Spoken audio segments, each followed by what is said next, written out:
নমস্কাৰ, মই কৃষ্ণাই আপোনালোক সকলোকে মোৰ অন্য এটি ভিডিঅ'লৈ স্বাগতম জনাইছোঁ। মোৰ আগৰটো ভিডিঅ'ত বহুত আপোনালোকে মৰম দিছে, তাৰ বাবে বহুত ধন্যবাদ। আজি আকৌ মই মা কামাখ্যাৰ এটা ভিডিঅ' আপোনালোকৰ মাজলৈ আগবঢ়াই দিছোঁ। ভাল লাগিলে লাইক, কমেণ্ট আৰু মোৰ চেনেলটো ছাবস্ক্ৰাইব কৰি দিব।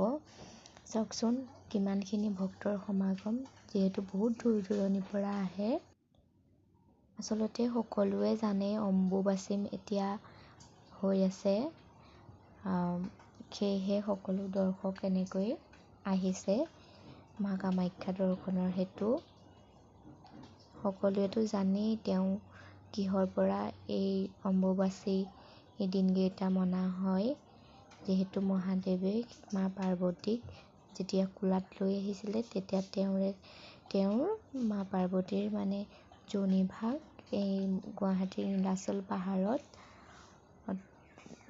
পৰিলে আৰু তাত কামাখ্যা মন্দিৰ স্থাপন হ'ল। মই যিমানখিনি জানো আচলতে সিমানখিনি কৈছোঁ।